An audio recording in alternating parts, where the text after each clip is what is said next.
One of my favorite things to do is to help you improve your game. I love it. I love getting into the V1 Golf app and getting you to understand by drawing some lines and doing some things, what are things that you can do to get better. And a quick reminder, by the way, like and subscribe to the channel first. Second, make sure you get the V1 Golf app. Download that. Add Michael Breed Golf as your swing coach. Send those videos in. I'm going to be looking at golf swings periodically through the season, all season long, and hoping to get a chance to help you improve your game. So make sure you get that video. Send it to me through the V1 Golf app. The other thing I want to remind you of is I want a face-on view, down the line view.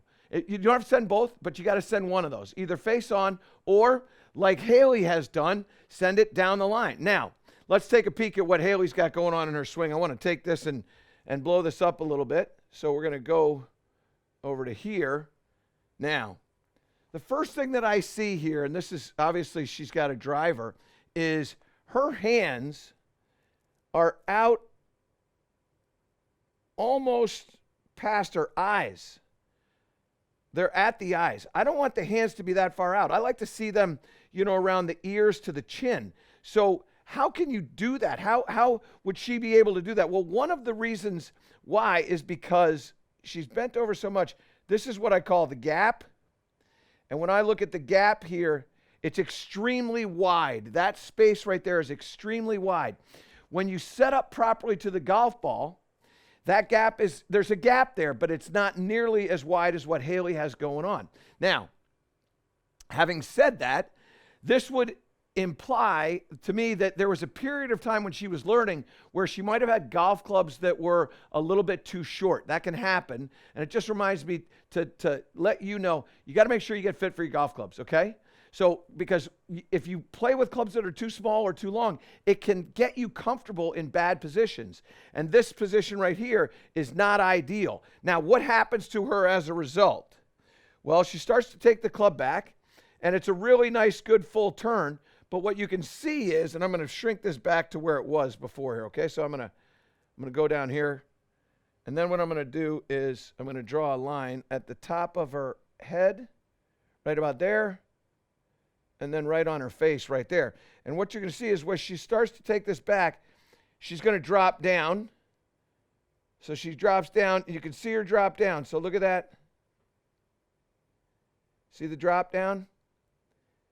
Because she's so bent over, it's very difficult for her to get the club to swing to the inside, which now clearly I know she's a good player. She wants to get that club to track with the body. But as she starts to doing that, because she's out there in the poor dress position, it throws her weight out to her toes. And that is going to lead to some challenging things potentially. So as she starts to take this back now, the body isn't really turning a whole lot. You can see that right arm bending. And that's where we get into a little bit of a problem. So watch what happens when she gets right in here. Watch what takes place in her lower body right here, okay? Specifically the hips. They're going to start to move in. So watch this. In. And then what happens is that from there, her body now stands up. So now she's in this position right here. That's where her spine is right there. That's at about a 63-degree angle. Now, I take her back to address, and her address position right through her ear again is 55. So she goes from there to up at the top like that, and her spine angle has changed because she's stood up to try to maintain that balance, all because of a poor setup position, so which we're going to get to in a second. So that's part of the challenge that we have now going on. Now let's see what happens when she comes down here. So lower body does a really good job initiating the downswing. She's driving in now, a lot of weight out on both toes. Wonderful body rotation, excellent hang. I mean, this is a golf swing. I would say maybe certainly a single-digit handicap, and then where in the single digits depends on the amount of practice time. But that position right there, you don't see a lot of people get to that position right there. That's probably a collegiate golfer at one point, if not right now. Oh, that's That's a very, very good golf swing. We got to watch that in regular motion. You're going to see the club swinging. She's dropping now. Weight's going to her toes. Then she starts to stand up at the top of the swing to gain some balance. Now she starts to go down again. It's a beautiful golf swing. That's a golf swing, by the way, that for me, I would say probably has shot some scores, depending upon short game and putting, in the 60s. But the address position, and let me get a driver here. The address position with that driver, and I don't know if it's the same with irons, with what Haley has going on, but address position with the driver down the line should be something like this. Now what you can see is that my hands are now kind of even hanging out. The gap in here is pretty narrow, and the hands are kind of under the chin area. So if I get in here like this, now I'm feeling like my arms are hanging out, but I'm not extended out over my toes. Now, where Haley is like this. Haley's out here like this. I'm going to see if I can get, yeah, it's right about there. That's where she is. And there's this gap in here now is enormous. So you got to pay attention to that posture. And then when you pay attention to that posture, now what I want you to do is I want you to maintain that spine angle so the hips have to stay back. And a simple thing to do is, and you can do this in your house on a wall, just make some back swings and really feel like your right rear cheek of your fanny there is going to stay back. Don't let it come in this way at the top of the backswing. So when you start to take this back here, you're going to feel like that's going back. This shoulder now could drop down. You don't have to stand up like that. All from that position. So in here like this, rotate like that. This has some depth. This stays down low, steeper shoulder plane. And now when you get up to the top here, you're going to be in a good spot there. That's what you need to do. Make sure that you get that address position correct. And a quick reminder for all of you, make sure you get that V1 Golf app. Send those swings in to me. I want to take a look at another golf swing, so let's go over here to what Mike has going on. Okay, now I got to blow this one up again too. So here's what I want you to see here. So blow that up right there, and I want you to pay attention to what's going on with that grip. Because what you can see is you can see his thumb right here. That thumb is on the side of the grip. So let's come out here to a 2. I want to explain something to you this way.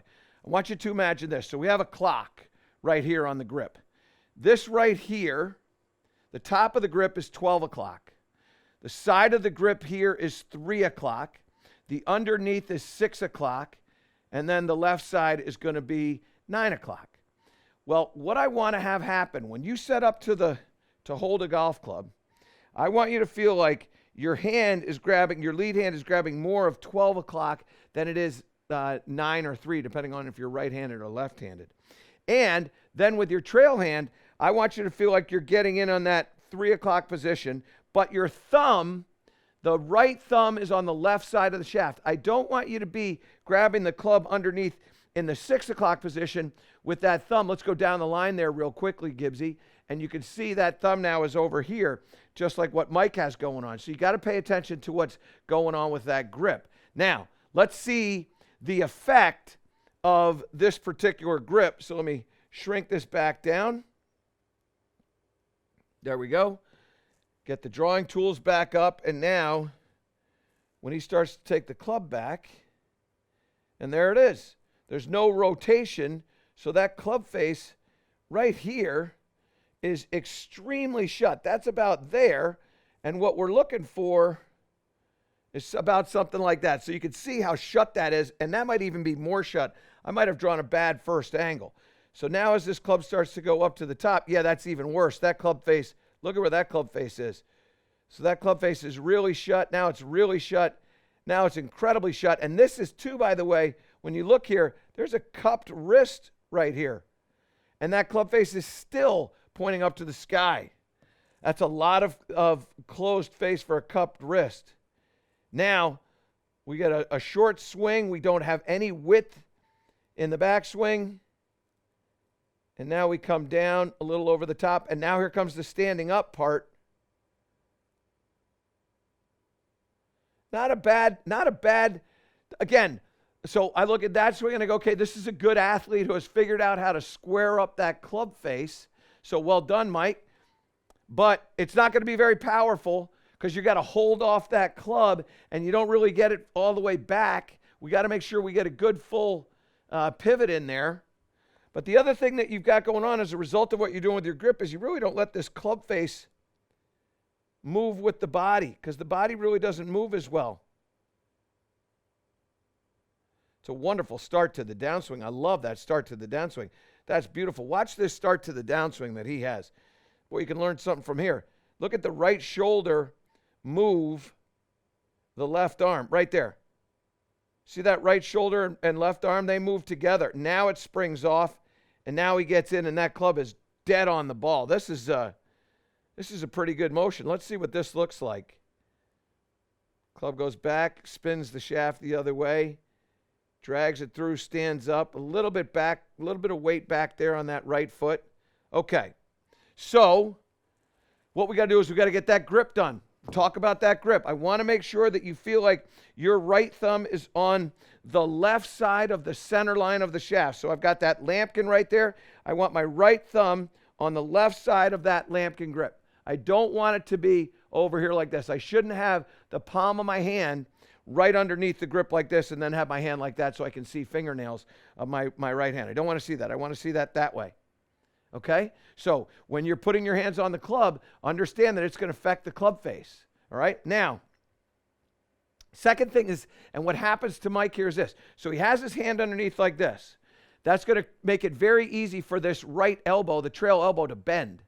So we don't get any width in the backswing. And width in the backswing is when your hands, I should say, are extended from your chest. So if I'm in a face-on view here, my hands are away from my chest.